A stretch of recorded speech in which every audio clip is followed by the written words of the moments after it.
Vegas lights shine bright, bad boys sitting pretty. Michael, Steve, Rob running things in Sin City. Podcast blazing truth, rhyming hard and witty. Three kings on the mic, Vegas life gets gritty. Matt Michaels dropping bombs, quick wit, no filter. Sin City's own, blending gold with the silver. Steve taking notes, every word's a thriller. Rob's on the tracks, beats cold like a chiller. Bad Boys a podcast, raw truth they broadcast. Speaking facts so fast, haters coming dead last. Las Vegas legends, three amigos top class. Mic in hand, setting fire, never outclassed.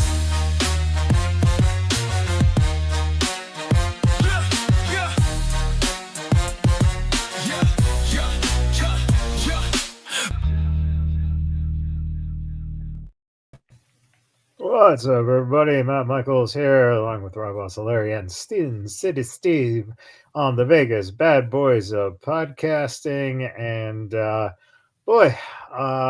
if you like Perry and you like wrestling, then you got a good pay-per-view from France, and also a Raw from the France.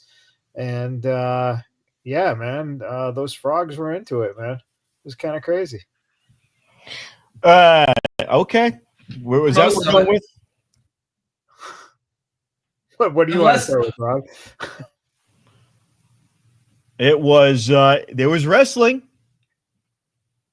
There definitely was. There was wrestling. There definitely was. And realistically, yet again, the French crowds show just how valuable they can be. Realistically speaking, say whatever you will about the match quality. I'm not going to, talk a lot of shit or, be a complete negative Nancy on WWE. I will. But what I will say is this.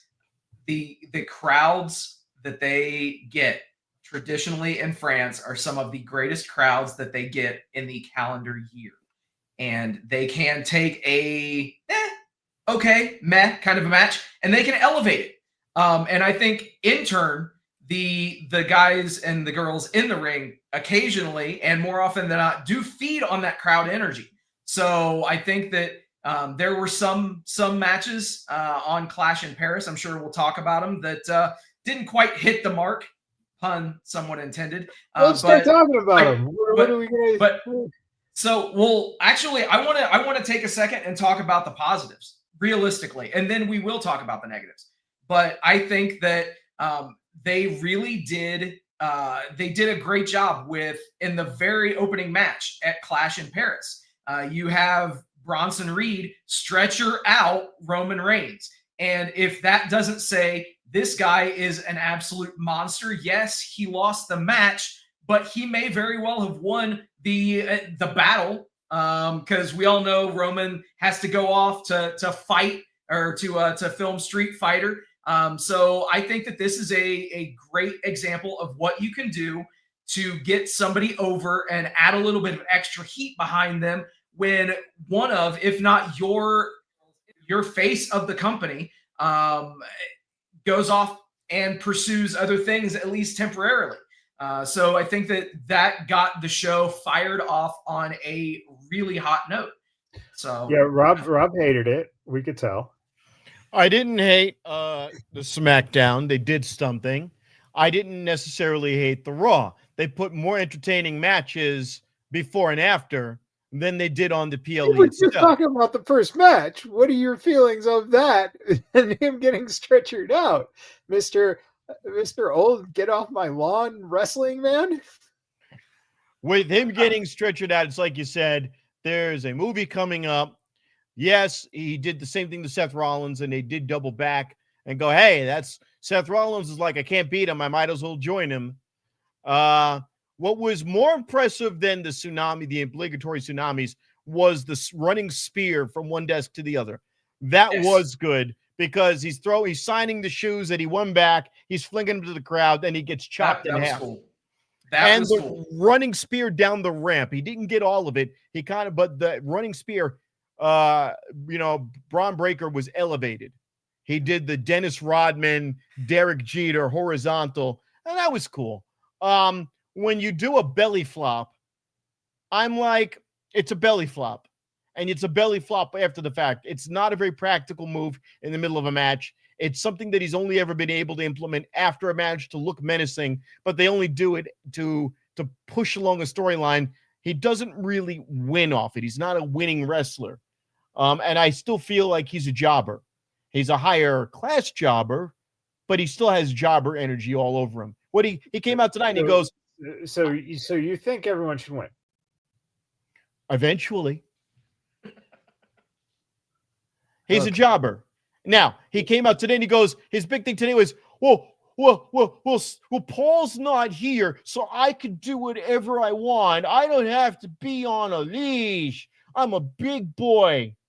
That was the gimmick. And I was like, well, you could always do whatever the hell you want, you know? It's like when Braun cut his own promo, what was the energy? Paul Heyman looked at Braun and went, oh my God, he's cutting his own promo. Oh, he's speaking. And I'm like, actually, he's not horrible on the mic. But they treated him like he was an infant. And I'm going, it's weird to put them in that box. I want everything now. No. I want Braun Breaker to be on the bike, and I don't want it in the development, and I don't care about this bit, but I want it now. I rewind. That would have worked if he wasn't already the IC champ twice and dominated the shit out of so many people. Hey, Rob. I think we found your soul. I didn't say I love AEW. I didn't. Don't try to mark me out. I didn't say I love AEW. They fucked up so many times as of late in the last 2 years plus. It's not AEW. It's just all wrestling fans who look like that and sound like that. Yeah, well, I don't sound like that. I sound like Barry White, so go fuck yourself. Okay. All right. Okay, Mr. Barry White. Well, we did have this happen, and Becky then on Raw cut a great promo against CM Punk. Listen, people were expecting this to happen at some point. So, man, my hot husband. The question is, it was kind of spoiled that she was going to be doing this because their little fucking kid once again told the teacher fucking last week, and it just got out of the internet, that mom is going to be in all black and fucking, costume match. Boy, me mom's just going to come in there and save pops. Yeah.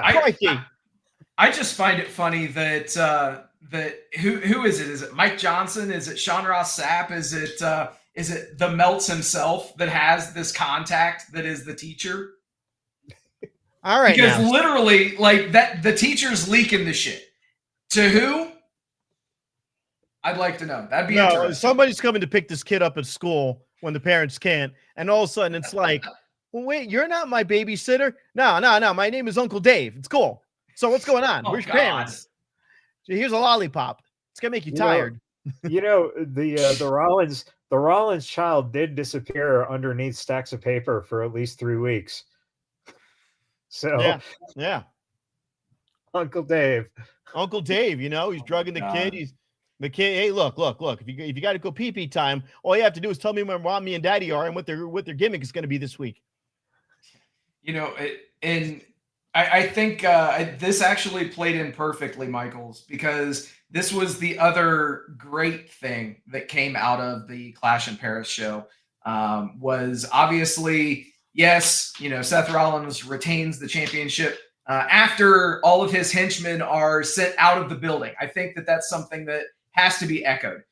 So they played it up and they planted the seeds that no one was there to help Rollins. And then obviously, yeah, we see what happens. But realistically speaking, if you've got these guys going away to go film a movie, if you're worried about any kind of star power, any kind of nostalgia, okay, what a great time to possibly bring back Mrs. CM Punk, AJ Lee, as it will play into the storyline absolutely perfectly, with obviously Becky Lynch costing CM Punk directly, and then them planting the seeds again on Raw. So I think that this is a perfectly timed thing for sure. Do we know? Do we have any confirmation that she's training at the center? I think she's been training nonstop. That's been the understanding, but I don't know if she's at the PC. Because when what's her name came back, when Lita came back, she goes, "Hey, they had me in a gymnastics place doing tumbles and things so I can get my body reacclimated to wrestling." Yeah, or reacclimated to, the Edge sex shows that they were gonna bring back. I don't know. The last I saw, AJ just lost to Dominic today for the Intercontinental title, so I don't know if they're gonna team. I don't know, but it's like nice wrestling dad jokes. Yeah, well, it's nice. Hey, listen, I didn't think that AJ and CM Punk would last very long, and they've been together a while now, and they're both cantankerous old men. So, which is a great tag team name for when they tag them together. Cantankerous old men. Yeah, come. That's right. Old spelled with a U. Old. Cantankerous old men. Hello! Old. We are come. Jeez. We have 20,000 people strong to see come in the building. Look, Cena's got the cum face. Yeah, he's nothing right there. Oh, pretty much. Oh, speaking of, I'm going to retract what I said. That match showed that Logan Paul had depth in his arsenal. He came out. He had so many different moves at his disposal, and they really put him over. At least for the ability that he could fight. Dude, I was just gonna say I've been parroting the praises of Logan Paul since the guy stepped into a ring. I think that he's quite possibly one of, if not the best celebrity turned pro wrestlers that we have ever seen. It's astounding the ability that the guy has, the raw athletic ability that he has. And that was a perfect showcase for that. On some other busted shows, they were claiming that it was going to be a spot fest, but it really wasn't as much a spot fest. He was very, very polished in the ring, and while implementing other fighting styles. I mean, he started going through Cena's entire repertoire, and he did it better than R-Truth. Well, and Cena was going through AJ's, which was great too. The Styles Clash was a little choppy, but it was good. Yeah, and that's what he's intending on trying to do, to honor some other guys that he's not going to have a chance to wrestle. And Logan Paul is this good that MJF said that the Buckshot Lariat was way better than the Crooked Cowboys, which is absolutely true. Don't work yourself into a shoot, Michaels. Hey, I'm just saying. Logan Paul better than, I'd say, 2/3 of the AEW roster, including Hangman Page. Oh well, that's but Hangman is for lovers. Speaking of lovers, look at how these kids made up. The Brussels kid. Yeah, what's with this? Is that the kid like balled him out in another country? Yeah, that's the kid from Brussels that he basically told to, fuck off. The little kid that became a meme. Yeah. Yeah, that was great to see him there. All right, so little kid that became a meme right here. Sami Zayn wins that U.S. title. And now reports suggest Sami Zayn's United States Championship victory is viewed as a test run by WWE officials. The company reportedly wants to see how well he handles the pressure of holding a singles title before moving him into a higher spotlight. Current plans indicate Sami won't be holding onto the U.S. title for long, as the focus is on elevating him towards the main event scene. According to sources, Zayn is in the front-runner spot to win the upcoming Royal Rumble, setting him up for a massive WrestleMania moment where he could finally capture a World Championship gold. First off, pretty easy to just make that assumption without any sources. I mean, it's just spotful. Some officials say, yeah, it's pretty fucking obvious that they could be, considering him for WrestleMania. Duh, motherfuckers, duh. But along the lines of how they've built, this with him, it's not out of the realm that he's going to be elevated and getting a push. And of course, Kevin Owens said one of the best indeed, top one in my opinion. I still hate him though, or maybe not. I don't know. It's hard to remember. It depends on the day, I guess. We'll see what happens. One thing I do know for sure is that he's the best. And Triple H said an incredible performance by Sami Zayn. So, listen, the guy is beloved. He's a beloved locker room guy. Makes sense that at this point, you probably do give him a potential WrestleMania moment, especially too with the idea that Kevin Owens might not ever wrestle again. So if you take him out of the picture, now Sammy kind of steps into that role where he had Kevin, which is that, right on that line of main event, just below main event. So I don't know. I would want to see one change from him. I would want to see two things. I would want to see a slight persona change, maybe more of an edge to him. I'm tired of him being this plucky underdog character. It gets redundant. And if you want to be a champion, you have to own it. Every champion they have goes in there believing that it's automatically their championship. None of them, as of late, would ever think anything any other way. And is the other thing. I'd like to see him go look like he did when he first came out 12 years ago, to a degree. I'm tired of looking at this guy who looks like any random homeless guy walking off the street with the big scraggly beard and the hair. Come on, hey, bro, representation matters, man. They're trying to get that demographic in. They gotta have Sami Zayn looking like he literally crawled off the street, bro. Come on. I'd almost like to see something where he cleans up a little bit and comes out with a little bit more of an edge and cockiness. Doesn't have to be a heel, but he needs to be able to just come out and talk shit. I think that you make a good point. We do need to see a bit of character dynamic from Sami Zayn. Obviously, we all know the plucky underdog, like you mentioned, but also whenever he's a heel, he's always a whiny crybaby, just a heel that is a male Karen, for lack of a better description. When he was doing the conspiracy theory stuff and he was going around and he had the camera crew and he's going to talk about all right, it was funny for a month and then they went on and it went on too long. Yes. So hopefully he's able to show some depth of character. I'm pretty sure that he'll be able to do it. After all, I think that if anything, his lessons that he was taught by El Generico will help to take him to the next level. Yeah. So anyway, guys, fucking way over. Oh, let's change his character. Okay. Yeah. Is he way over though? I wouldn't say he's way over. I think if you would have said, all right, we're not going to go this route. We're going to keep the American title on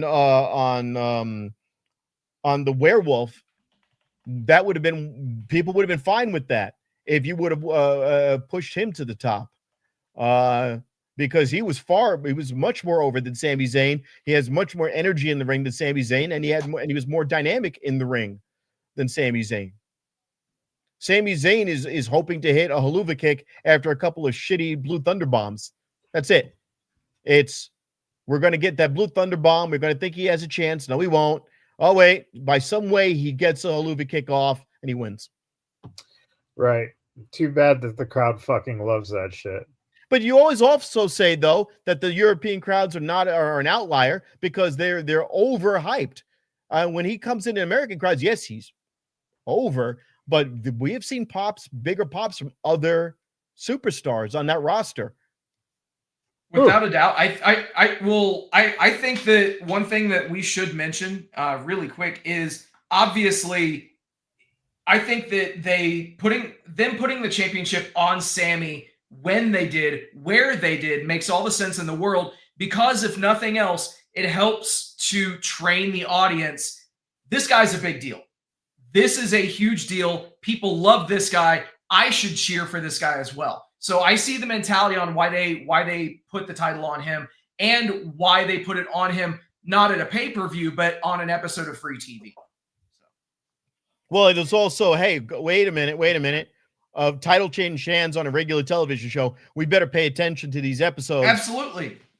We don't want to miss must something. see. FOMO.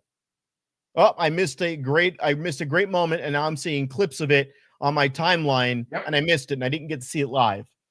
Let's not assume that it's going to be on the PLE.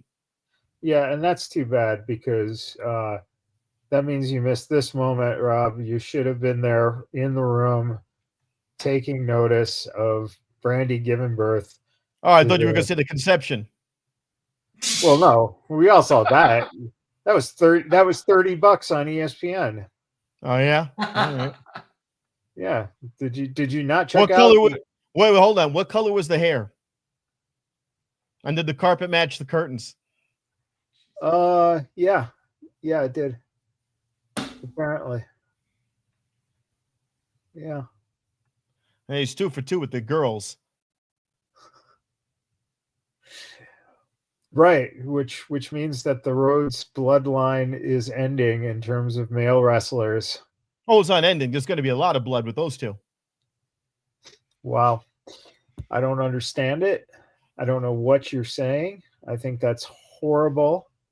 And it's just god awful, like the programming at AEW. Jimmy Cordera says Tony is way too obsessed with the idea of running the ECW arena. It looks small, like I knew it would, but it lacks the grittiness that made ECW seem cool. Instead, you've got an HD production coming out of a bingo hall. What downgrade from 18,000 at their last show? No, to he has a point. It looked very sharp, I guess, but it was better than that dinner theater bullshit that they went to. Oh, it was practically the same thing, dude. Yeah.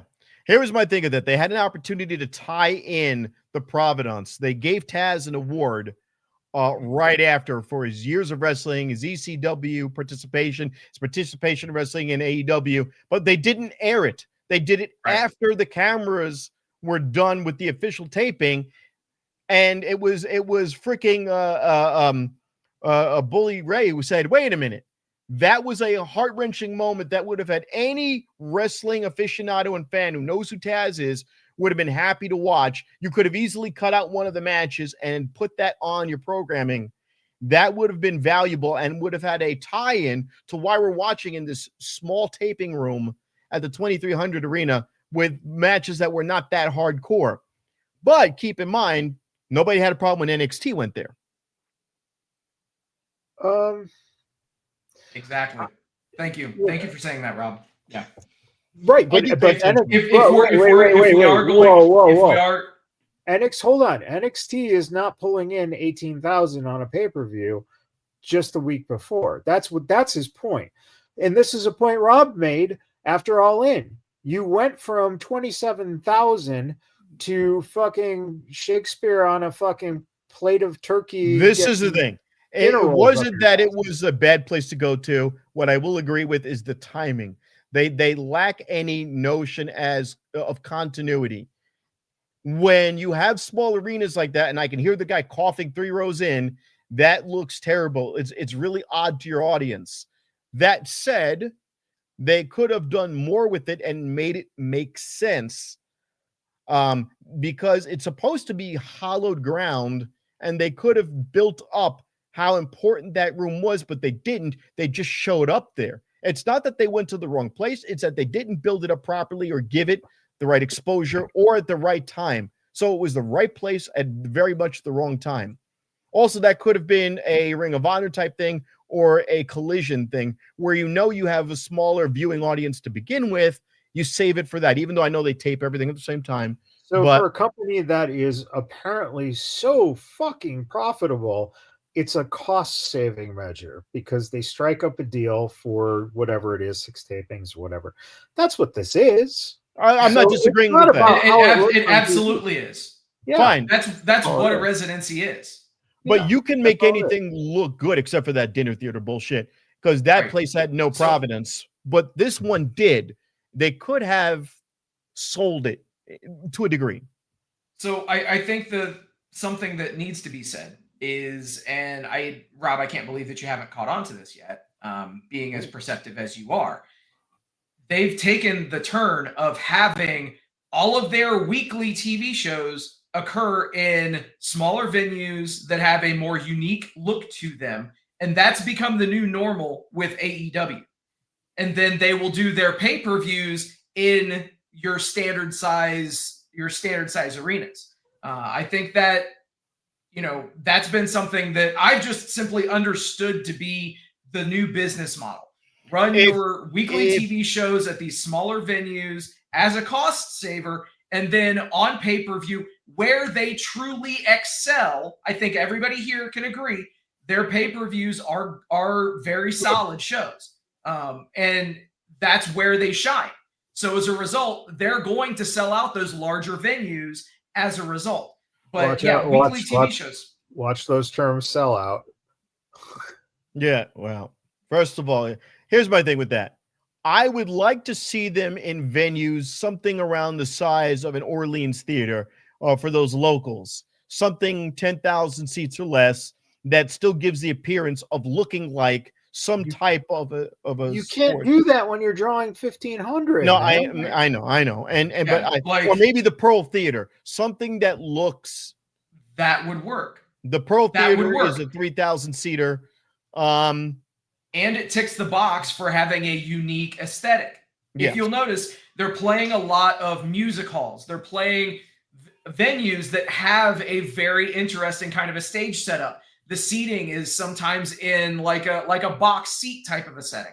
And they use that area well. When they did come to the Pearl Theater, Moxley will walk out from the parking lot, cut his promo while he's walking into the arena.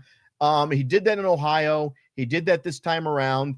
They did it when they first brought Roderick Strong in. They had them fighting on the outside and fought their way back in to help Omega.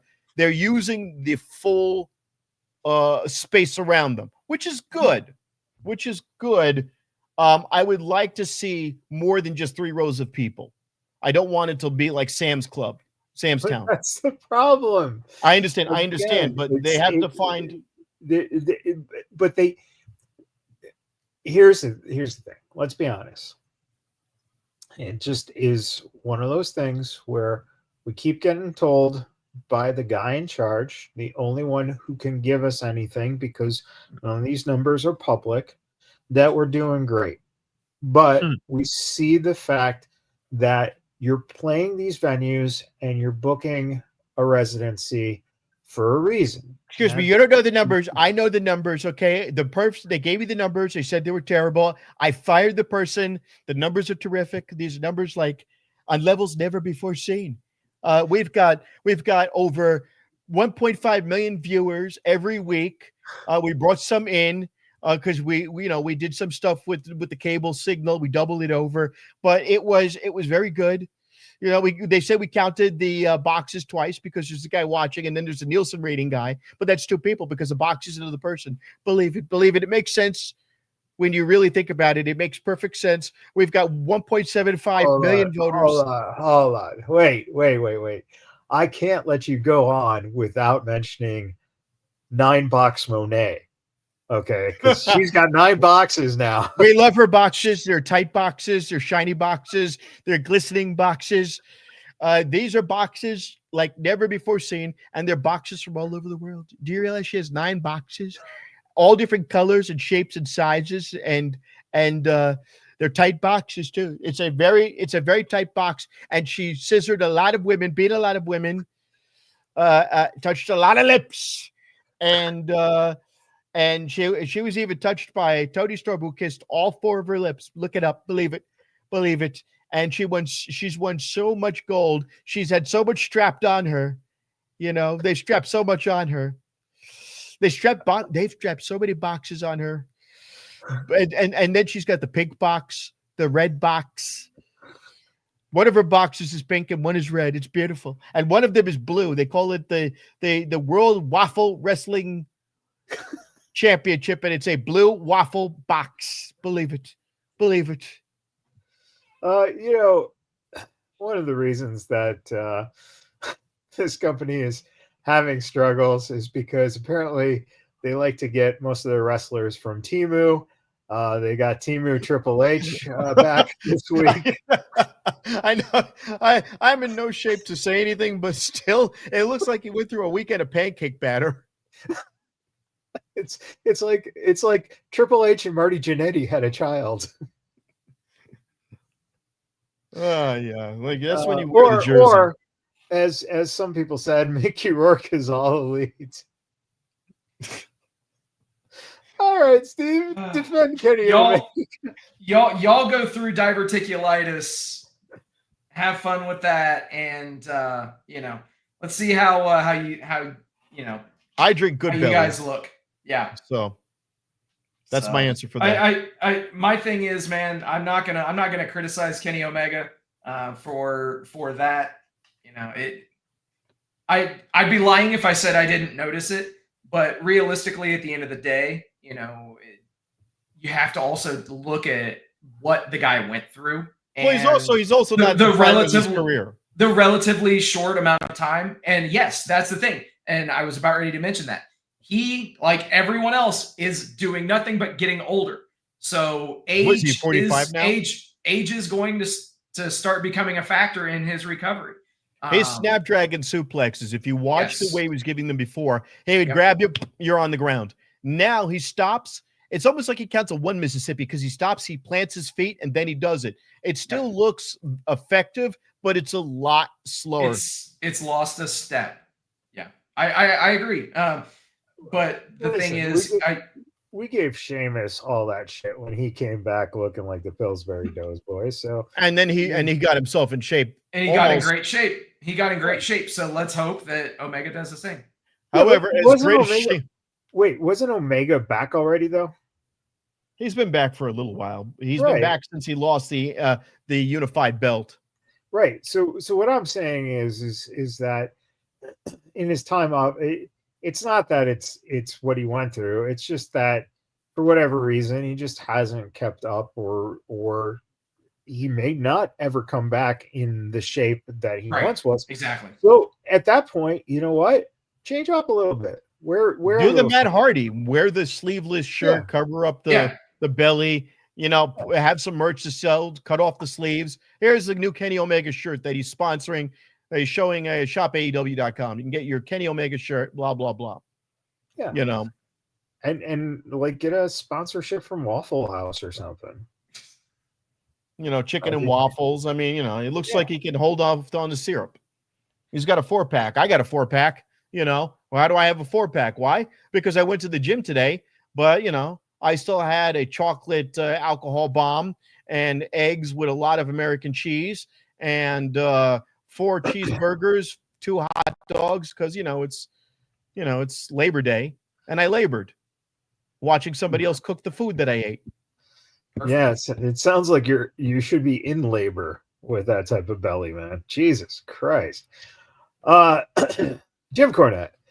She's a rotten actress. She's physically unimpressive. She's black to me in the ring because she misses as much as she hits, or she's trying to hold her wig on top. And, but she loves what she's doing. We really can't deny that she's just not really very good at any of the parts of it. Jim Cornette on Mercedes Moné. Oh, God bless you, Jim Cornette, for telling the truth on that one. Do you remember what a pop she got when they first played CEO for that first week? There was a huge pop, and then you realized there was nothing beyond that. And so, yeah, man, it's crazy. But I gotta take a bit of umbrage with that, man. Like she's done quite a bit of good shit in the ring this year. I understand Jim Cornette is staying consistent to the gimmick and sticking to it, that everything that AEW does is bad. And that's evidently been the vibe here tonight as well. But Um, that's not but- AEW wise. I'm not saying. but realistically though, like I know that people, Mercedes is an extremely polarizing person. You know, people love her, people hate her, and I think that removing all feelings about the person, if you look at what she's done in the ring this year, I think she's done great things in the ring this year. And I know that you said the fundamentally same thing about this guy. No. She's not a. Well, hold on. Mercedes Moné is not a botch artist. Her character is obnoxious. She's old school Charlotte Flair, a la a year and a half ago. There is some talent in the ring. The problem is, as of late, she's playing this timid character, and now it's starting to reflect in the way that she wrestles, where she is very standoffish in the ring, and she's on her back more than she's the one laying people out and stringing together moves and spots. She's been very sloppy. And Wait, are you talking about her personal life again, or just? Well, I mean, sometimes you got to take a few for the team. God only knows where. And if she's doing what Tony Khan tells her to do, then that taking one for the team might be some blumpkins. But I digress. The idea that she's being told to hold on to 9 belts and we don't know anything about them past the one-off mention is a combination of her, and it's a combination of the way AEW markets their talent when the talent goes abroad to fight in other promotions. It makes no sense to have somebody with that many belts be that mediocre. And right now she's mediocre. I would like to see her just systematically lose, have a babyface turn, realize that she did wrong, go through and do like the hometown hero on TNA, go, I got to earn your respect back. I got to earn my validation. And she could do that. And she could be a babyface in 3 months if she wanted to. Yeah. I think what's going to be compelling, I genuinely hope that there is some sort of a backlash to what's been going on in terms of, I hope we get to see the other side of the coin. Like, she loses all 9 of the belts, maybe in quick succession, and then she goes on, some other kind of a character spin. Maybe she does, hit rock bottom or whatever the situation is. But if we don't get that, and this is literally just, hey, we're trotting her out with 9 belts, and there's never any kind of a comeuppance or a vulnerability for this character, I think that's where you're really going to see people turn against this character, and that will establish go away heat for Mercedes. But here's the other thing. As much as a heel as she is, who is she really feuding with on the AEW roster? Nobody. She's not busting anyone's chops. She's not ruining anyone's day. She lost to Tony once and doesn't go after her again. If she really was a heel, she would want to dominate every segment of airtime that a woman can get on there, and she doesn't even do that. That's my problem. Is if you want to be a heel, then look no further than Athena. Athena is a better heel. Yes, Athena I agree entirely. I agree entirely, man. She's a better heel. She's a better wrestler. Yes. Personality. Athena needs to be on the show on a regular basis. Honestly, that's why I was genuinely hoping that at ROH Death Before Dishonor that they would have actually had Athena drop the title to Mina. Obviously, you've got a built-in storyline there, but Athena needs to be on AEW TV every week, or at least every other week. She's awesome. Mina Shirakawa is there to be a lipstick lesbian. That's her lot in this. Whether she can wrestle or not is irrelevant. The way they treat her is just eye candy to be a tag along and to be a valet for the other women. All right, you mentioned Death Before Dishonor. What happened on that show? Because obviously about 5 people got to see it. So the one thing that I'll say is, and I know Michael's, you hate this because I'm actually going to say something positive about TK, but there was an issue with the live feed for Honor Club subscribers. So rather than, have it be archived or, anything of that nature, they released the event for free on YouTube. So if you didn't happen to catch it live, you can actually go right now on YouTube and watch the full Death Before Dishonor pay-per-view, which, say whatever you will about storylines and things like that with Ring of Honor, but they did have some very, very good in-ring action. It was definitely highlighted by Bandito defeating Hechicero for the Ring of Honor World Championship. It was a 37-minute match. There were a couple of hiccups here and there, yes, but these guys were busting their ass. A really high work rate match for that 37 minutes.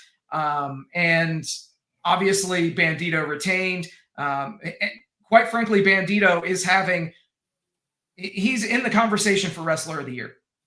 If you look at his body of work, what he's done, the matches that he has had probably one of the best years in his career in 2025. Would you rate him as a better wrestler? Wait, if a wrestler falls in a forest, does he make a sound?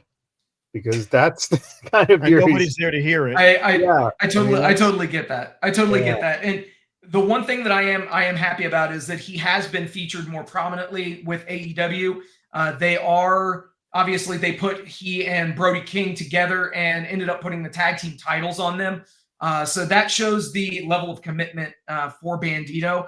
But I think that this guy still has a lot to offer, and he's really starting to step into his own. I think that 2025 has been an excellent year for Bandito. I really want to see what he does in 2026, as it really wouldn't surprise me if they bump him up the card and actually put him on display, probably for that unified championship.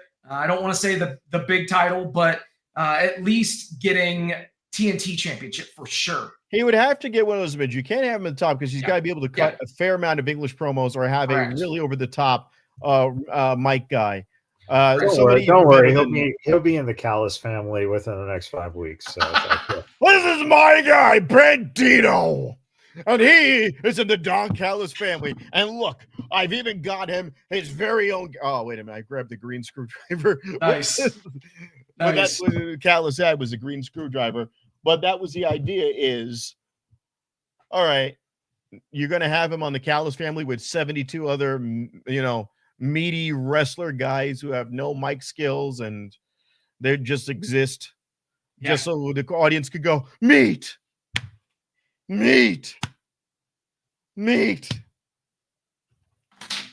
man. The thing that I can tell you is, as far as the Callis family, they continue to add fucking members. It's starting to get like NWO 2000-ish with just the number of people that they're putting into that stable. And realistically, I mean, Don Callis, the guy kills me with his brand of humor, such as when he's introducing Hechicero and he actually says, "Yo soy Hechicero."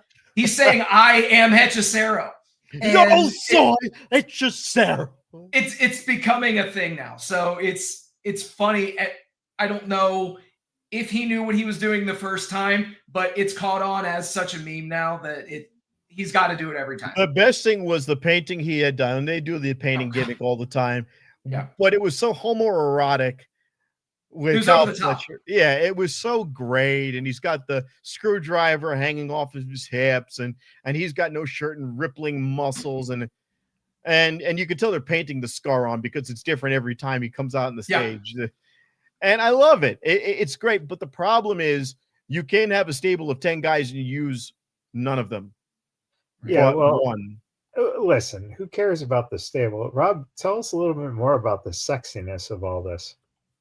Well, I mean, first of all, you had the sweat dripping off their supple bodies. DJ Impact's raw high cowboy boots, white snake skin pattern on the top of the shoe. I got my hat. Oh God. Oh God. All right. Slippers. Speaking of a tree falling and no one hearing it, if you put on a wrestling event on Fox Nation, does anyone care? Especially when it's quote unquote real wrestling, and then you have MMA guys show up. I'm so confused on what this shit was with this Hulk Hogan and what is it? real American freestyle, a Hulk Hogan tribute. This show was. Well, it was supposed to be an actual promotion, I thought, and now Yeah. and like his beer, he kicked the buckets, and both of them have a short shelf span. Well, And no, a horrible they're aftertaste. continuing them. Yeah, they are. Yeah, they're continuing the shows. They've set it up. Yeah, Chael Sonnen and Tito Ortiz. Yep. So it's just sad, and it's almost as sad as this. Did you know Donald Trump thought Vince McMahon died in 2007's limo explosion? Why don't you saving those things for the end of the show, or is this right? No, this is real news. Now, back in June 2007, WWE cooked up one of its wildest soap opera moments. Vince McMahon was killed off when his limo suddenly exploded on Monday Night Raw. The show played it totally straight with somber commentary and even WWE's website reporting it as if Vince had really gone up in smoke. It was so convincing that none other than Donald Trump, yes, the same guy who went on to become president of the United States, picked up the phone in a panic. He rang WWE HQ to offer condolences, genuinely worried about poor Vince. Officials then had the awkward task of explaining to him that Vince wasn't barbecue. He was backstage just fine.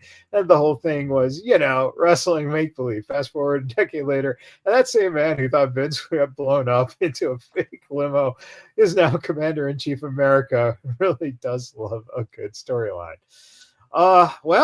Well, do you want me to? All right, let's. Hello, I'd like to speak to Linda. I want to give my sincerest condolences. It's so sad. This stuff is crazy. These people are very dangerous. They do some dangerous things, and they should have checked. They gave him the Owen Hart. They put that little clip on there that they held Owen Hart up with, and they held a steel beam up with a boat rigging. You don't hold the steel beam up with boat rigging, and it fell out. I'm so sorry. My condolences to H and Linda and the spawn of his sperm, Shane O'Mac. That's Vince McMahon's seed right there. His sperm met with Linda's egg, and they made Shane O'Mac. And my condolences to him. And to the bottom feeding trash bag hoe, Stephanie. She's a bottom feeder. So sad, so very sad. We were so sorry your Vince is gone, but I'm going to make you a very, very fair offer for the WWFEW.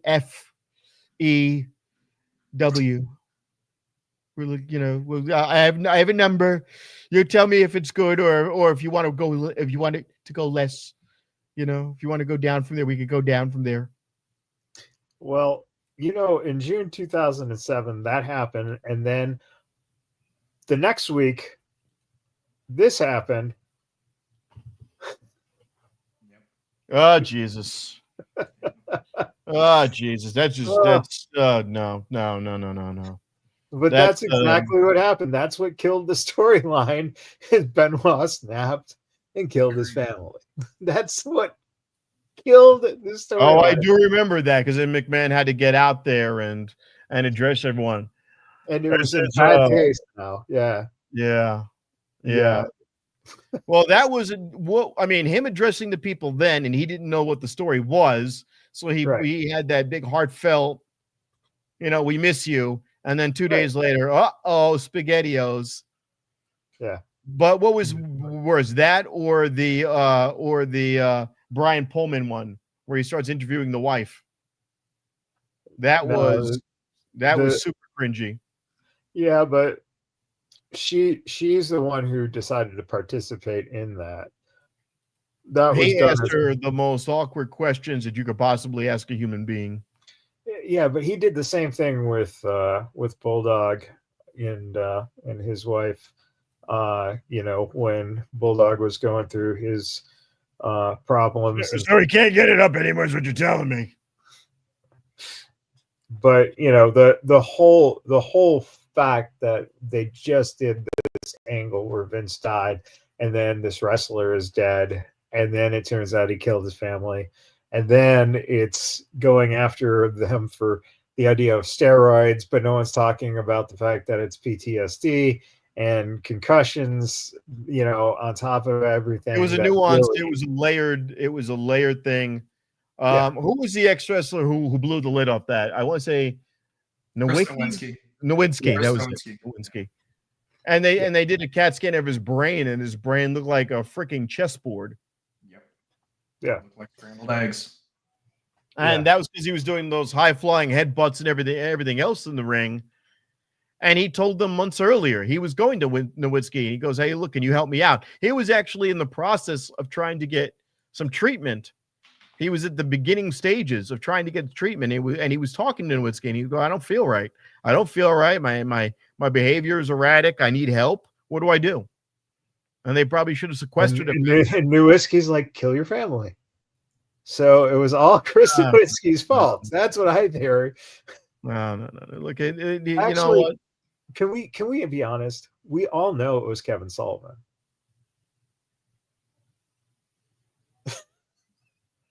Internet conspiracy has been. I heard that right afterwards, and that one has been around for 20 years almost. Well, I mean, what drove that guy really batshit was Eddie Guerrero dying, but then Eddie Guerrero was another one. Eddie Guerrero was our height, and he was a brick shithouse, and you don't get that large at 5'8" unless you're doing some fucking gnarly ass steroids. And Vicky, who said she'd walk into the room and he'd be assed out for hours on end. So well, it wasn't the steroids that was doing that. Oh, well, heroin or no, it was the painkillers and booze. Well, heroin's a painkiller. Well, he wasn't on heroin. Okay, all right, whatever the fuck he was on, whatever the fuck he was fucking down. Booze. All right, not heroin. All right. God, I mean, I can say Chris Nowinski told Benoit to kill his family, and that's okay. But if you're saying Eddie Guerrero was on heroin, Right. you're going to get a lot of feedback that is negative, bro. Exactly. All I know is that Taro Destroyer came on a second week in a row to talk about his boyfriend's testicles being bitten off by a camel. And that's a great segue. Steve, you're over under on testicle biting off by camels this week. Well, it all depends on if John Moxley's scheduled for a match. Anyway, realistically, we saw finally, and yes, we are a little over 3 weeks out from All Out, considering today is September 1st. Holy shit, by the way, just as a total aside. Yeah, so September 1st, All Out is September the 20th. We did get the table set last week in a lot of cases for the All Out show. We saw the announcement of Christian and Cope teaming up again to take on FTR. I know, Michaels, you're going to be completely enthralled for that one. I know you can't wait. And obviously there are going to be other things. Loves Big Stoke. He loves Big Stoke. Dude, there's so many things I hate about everything involving in that. That's just horrible. Dude, Stokely cracks me up every fucking week. But that's not why we're here. That's not part of this segment.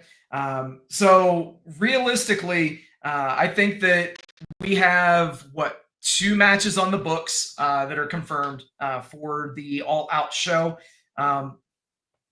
And this week on Dynamite, they did a lot this past week with vignettes, promos. I was really surprised, to be honest. I know a lot of the internet backlash was based on the attendance, the way that the building looked, and we even covered it here. But they did a good amount of promos in different settings, different types of promos to actually get people invested in storylines. So what I think we're going to see is, I think we're going to see that continue this week on Dynamite. And I think that we are going to see another 3 matches come into focus. So the over-under this week is going to be over 2.5 matches announced for All Out on September 20th, as they will continue to fill out the card so that they can actually sell some tickets to the fucking thing, and so that they can promote the fucking thing. Let's hope. Yes, Rob. What's the storyline? I don't know. Dude, In Tony I Khan's don't world, I don't it think just I don't think I don't no, think he Tony does. knows. He knows it's white, and he puts it up his nose. That is what a storyline is. Well played. Okay, did anybody have fun tonight? Did anyone get high tonight? Maybe. I took it all. Shivani, is there any left? What? No, No, sir. Tony, they're not. I thought the coke. Sir, you got all of the cocaine, and that was one hell of a line. Was it one story? All right, we've heard a lot from the president tonight, so let's hear one final thing from the president. Well, I got to say, they had this guy come out to TKO, and he sold the WWE, and he had a pencil mustache. I don't know if that was really Vince McMahon. I think that was an actor. That was probably a stunt guy hired by Joe Biden. I think that they're going to find out that they're going to accuse Vince McMahon of being on Epstein Island, which I know nothing about. I don't know. I don't even know. People told me what the name is. I've never heard of it before. But you're going to find that Shane McMahon and Linda McMahon, and well, not Linda McMahon. We like Linda McMahon, but that Stephanie McMahon and Hunter Hearst Paul Helmsley Levesque III were running a wrestling child ring of 9-year-old Japanese wrestlers trained by Kenny Omega to do an illegal prepubescent child wrestling scheme, okay, where they force 9-year-old girls. Do you believe this? This is sick. This is some really sick stuff. They've got 9-year-old girls wrestling Kenny Omega. Okay, look it up. It's real. It's real. Believe me. And they have these wrestling schools where these 9-year-olds, they come in with kick pads. Some of them are on the rag, and they're wrestling Kenny Omega for their freedom. And See, this is the problem with you, the president of the United States. You just make shit up because we know the facts, and obviously, if Kenny Omega was doing this, it was not girls. Excuse me. This is true. This is true. Look it up. He's been wrestling children. He's been wrestling little Japanese girls. Okay, Konichi no, and he's a rapist. He's part of the Epstein files, and he was sponsored by the McMahon Helmsley era. Okay, the McMahon Helmsley era funded this, and we're looking into this. But I was never on a plane that was headed off to Puerto Rico, but 20 miles to the west. I know nothing about these things, but I would look there. And Vince McMahon, if you are alive, just if you are alive, you know how to just. Give me a sign, give me a message, send me $1 billion. We're going to need a lot of money for the 2028 campaign. Believe me.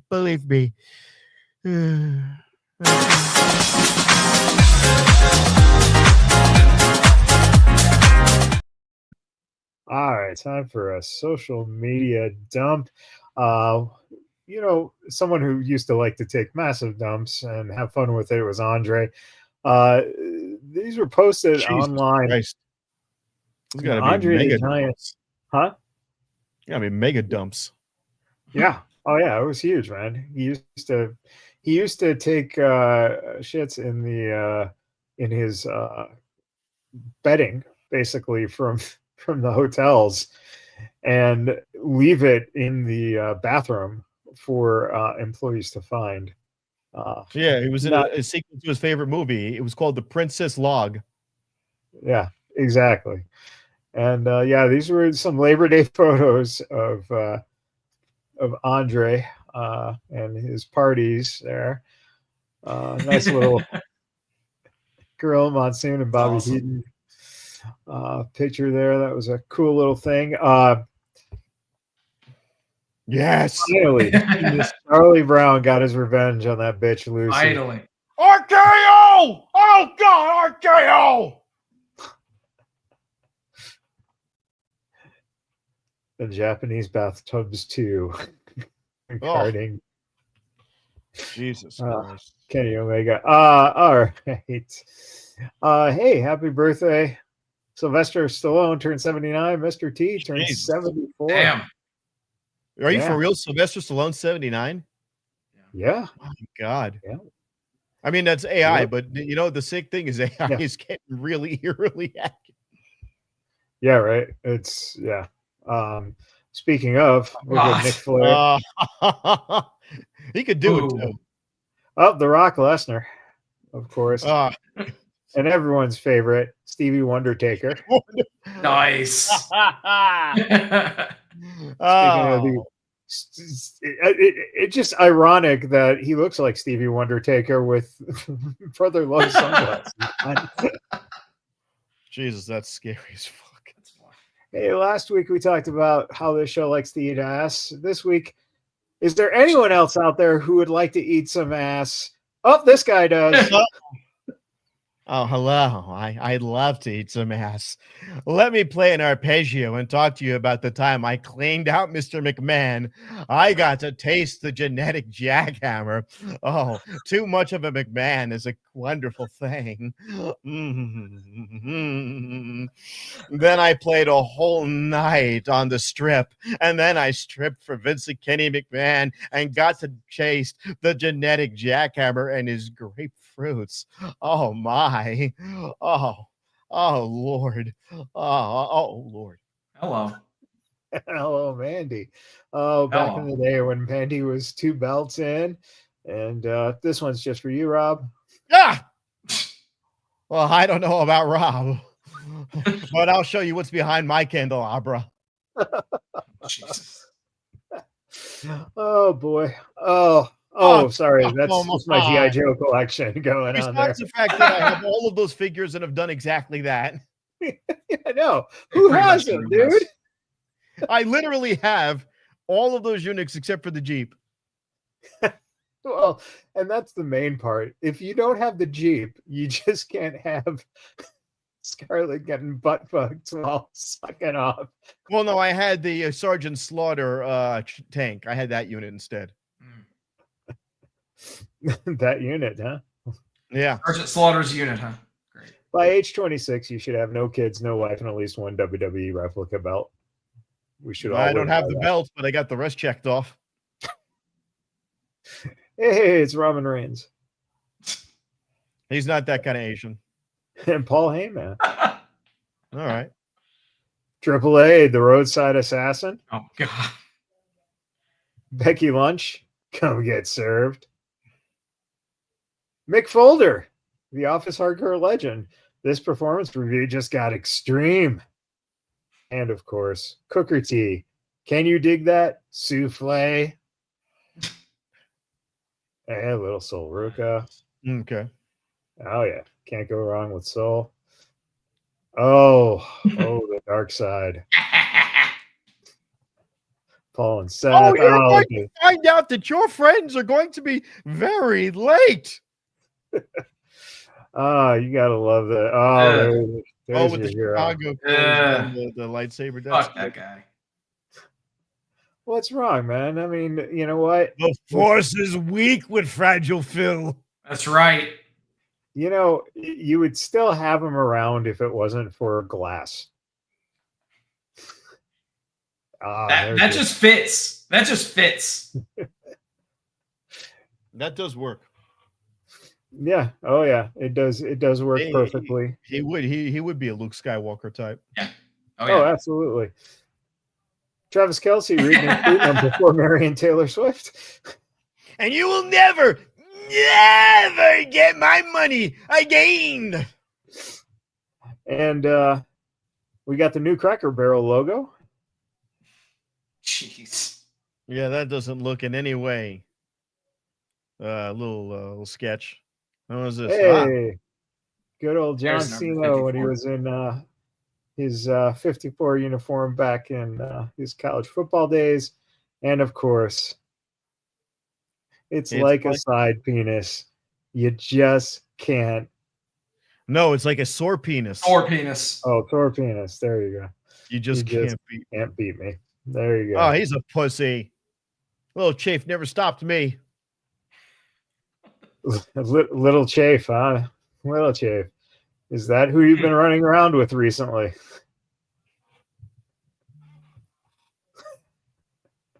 You had to think about it. That's the best part. You know, this is so sad that we're getting made fun of by the WWE Mark.